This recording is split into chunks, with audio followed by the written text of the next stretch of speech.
இந்த நொடி, இந்த நிமிஷம், இந்த பூமியிலிருந்து சுமார் 650 ஒளியாண்டுகள் தொலைவில் ஒரு மிகப்பெரிய நட்சத்திரம் ரொம்ப மெதுவாக, ரொம்ப சைலண்டாக அதனுடைய கடைசி நிமிடத்தை நோக்கி போயிட்டு இருக்கு. அந்த நட்சத்திரம் ஒரு நாள் மனித வரலாறு தொடங்குதிலிருந்து இதுவரைக்கும் பார்க்காத ரொம்ப பிரகாசமான ஒரு வெளிச்சத்தை காட்டும்.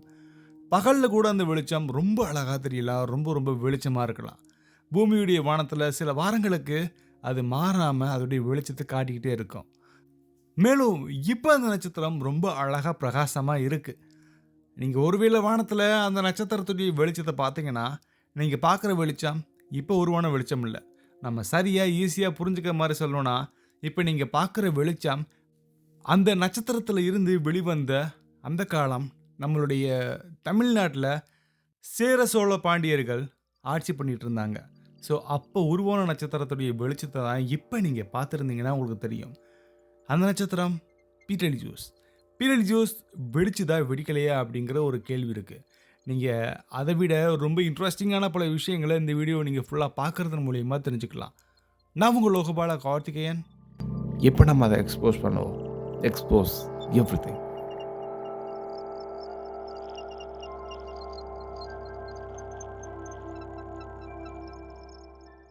ஓரியன் அப்படின்ற ஒரு கான்ஸ்டலேஷனில் இருக்கக்கூடிய ரொம்ப பிரபலமான ஒரு நட்சத்திரம் தான் பீட்டலிஜூஸ்.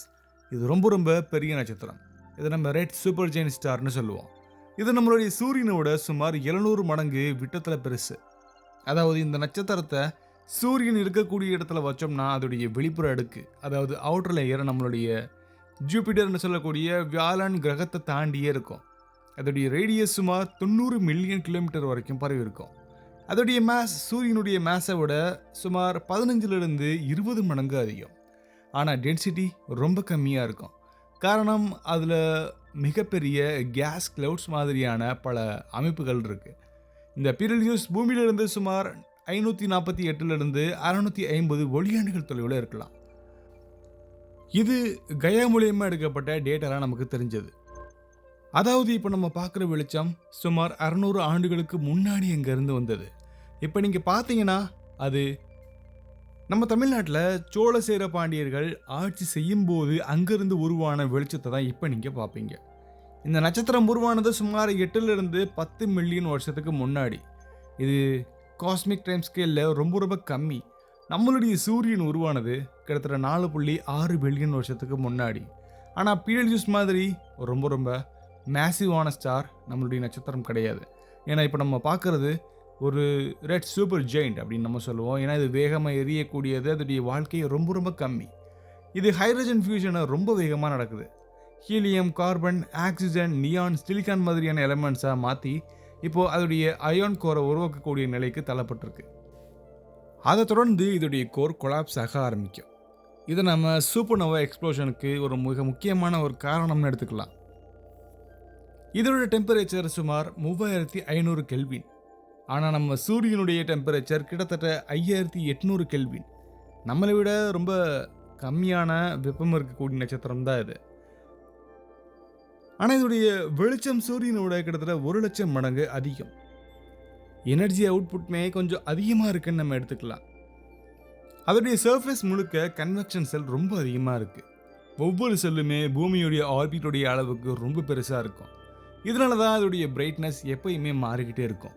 ஸோ பீட்டலிஜூஸ் ஒரு வேரியபிள் ஸ்டார் அப்படின்ற வகையில் நம்ம கொண்டு வரலாம்.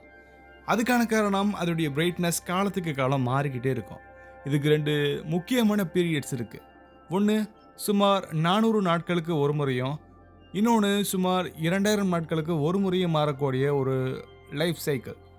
இதை நம்ம இன்டர்னல் பல்சேஷன் அண்ட் இன்னொன்று அவுட்டர் அட்மாஸ்பியர் மூவ்மெண்ட் காரணமாக நடக்குதுன்றதை நம்ம கண்டுபிடிச்சிருக்கோம்.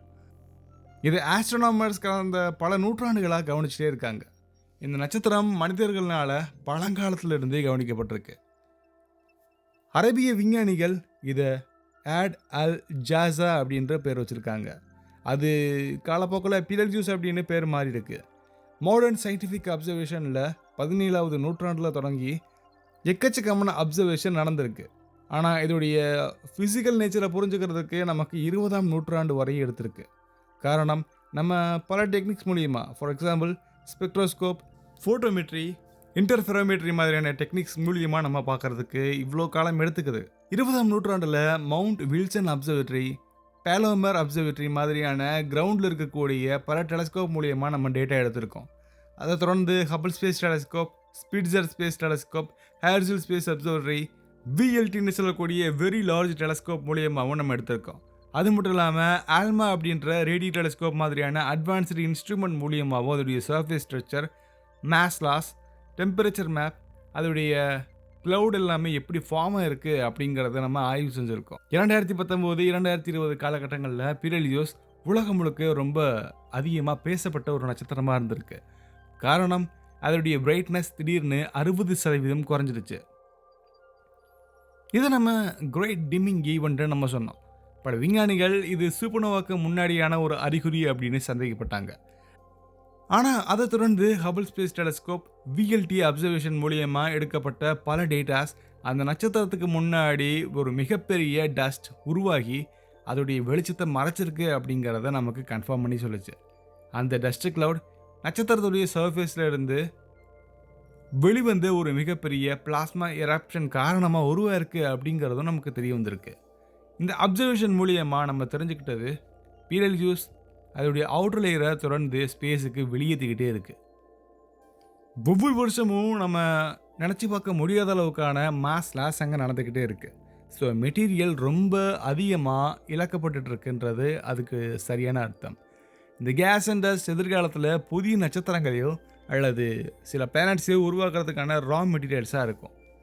இப்போ ஒரு முக்கியமான கேள்வி, பீரெலியோஸ் எப்போ வெடிக்கும்? இப்போ இருக்கக்கூடிய ஆஸ்ட்ரோஃபிசிக்கல் அது ஒரு மாடல் மாதிரி நம்ம வச்சு பார்த்தோம்னா கிட்டத்தட்ட அடுத்து 1,00,000 ஆண்டுகளுக்குள்ளே எப்போ வேணால் வெடிக்கலாம். நாளைக்கு, இல்லை அடுத்த வாரம், அப்படி இல்லைனா அடுத்த வருடம். ஸோ இதை நம்ம கரெக்டாக சொல்ல முடியாது. ஏன்னா இந்த காஸ்மாஸில் சில முக்கியமான விஷயங்கள் நம்மளுடைய மனித அறிவுக்கு அப்பாற்பட்டு நடக்குதுன்றது எந்த விதமான மாற்று கருத்துமே இல்லை. ஆனால் அது கண்டிப்பாக சூப்பர்னோவாக ஆகும். அப்படி ஆகும்போது பூமிக்கு எந்த விதமான அபாயமும் ஏற்படாது. காரணம், அது நம்மள்ட்ட இருந்து ரொம்ப ரொம்ப தூரத்தில் இருக்குது. ஸோ பாதுகாப்பான தொலைவில் பூமி இருக்கிறனால அது எந்த விதமான மாற்றங்களும் ஏற்படாது. ஆனால் ஒரு முக்கியமான நம்பகமான விஷயம் என்னென்னா, அது வெடிச்சதுன்னா ஒரு முழு அல்லது ஒரு பௌர்ணமி ஏற்படும் போது ஏற்படக்கூடிய வெளிச்சத்தை விட ரொம்ப அதிகமான வெளிச்சம் வானத்தில் தெரியறதுக்கு சான்சஸ் இருக்குது. அது பல வாரங்கள் நீடிக்கலாம். இப்போ மனிதன் நம்ம உருவாக்கின ஒரு ஸ்பேஸ் கிராஃப்டில் பீரெலியோஸ்க்கு போகணும் அப்படின்னா ரொம்ப ரொம்ப கஷ்டம். நம்ம ஒளியோட வேகத்துக்கு நம்ம ட்ராவல் பண்ணாலுமே 600 வருஷம் ஆகும் அந்த நட்சத்திரத்தை பார்க்குறதுக்கு. ஆனால் இப்போ நம்ம உருவாக்கின ரொம்ப ஃபாஸ்டஸ்ட் ஸ்பேஸ் கிராஃப்டில் போனோம்னா அதுக்கு பல லட்சம் ஆண்டுகள் எடுத்துக்கலாம். அதனால் நமக்கு ஃபிசிக்கல் ட்ராவலுக்கு எட்டாத ஒரு நட்சத்திரம் அப்படின்னும், இது நம்ம கொஞ்சம் நேரடியாக போய் ஆய்வு செய்ய முடியாத ஒரு நட்சத்திரம்னும் நம்ம கண்டிப்பாக ஒத்துக்கிறணும். ஆனால் சயின்ஸ்னால இதை நம்ம புரிஞ்சுக்க முடியும். இந்த நட்சத்திரத்துடைய ஃப்யூச்சரை NASA, European space observatory, European space agency மாதிரியான பல ஆர்கனைசேஷன்ஸ் தொடர்ந்து அப்சர்வ் பண்ணிகிட்டே இருக்குது. ஜேம்ஸ் வெப் ஸ்பேஸ் டெலஸ்கோப் அதோடைய இன்ஃப்ராரெட்டில் டஸ்ட் என்விரான்மெண்ட்டை தாண்டி என்ன நடக்குதுன்றதை பார்க்க முடியும். கையாவுடைய டிஸ்டன்ஸை ரொம்ப ரொம்ப துல்லியமாக பார்த்துருக்கு. ஆல்மான சொல்லக்கூடிய அட்டகாமா லார்ஜ் மில்லிமீட்டர் அரே அதோடைய மாலிகுலர் கேஸை கரெக்டாக மேப் பண்ணியிருக்கு.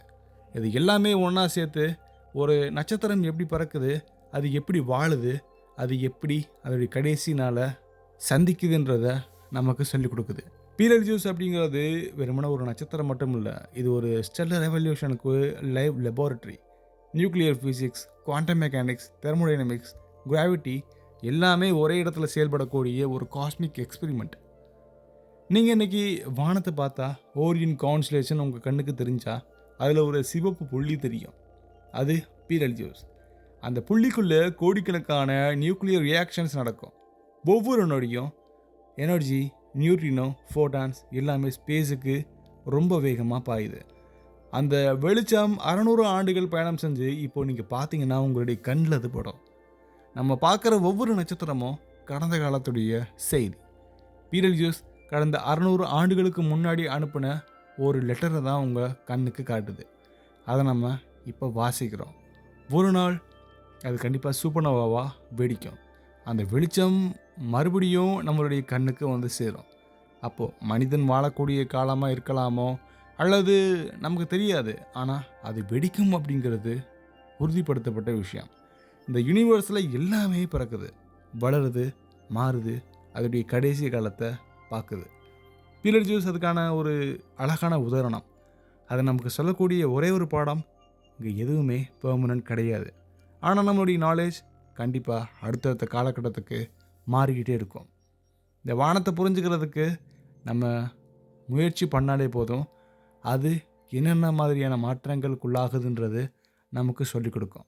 இதே மாதிரியான ரொம்ப ஆழமான அழகான ஸ்பேஸ் ஸ்டோரிஸ் உங்களுக்கு பிடிச்சிருந்தா மறக்காமல் இதை தொடர்ந்து பார்க்குறதுக்காக சேனலை சப்ஸ்கிரைப் பண்ணுங்கள். யூனிவர்ஸுடைய வாய்ஸ் நம்மளோட வாய்ஸை ஒன்றா சேர்ந்து கண்டிப்பாக ஃப்யூச்சரில் பல விஷயங்களை பல இடங்களை சுற்றி பார்க்கலாம்.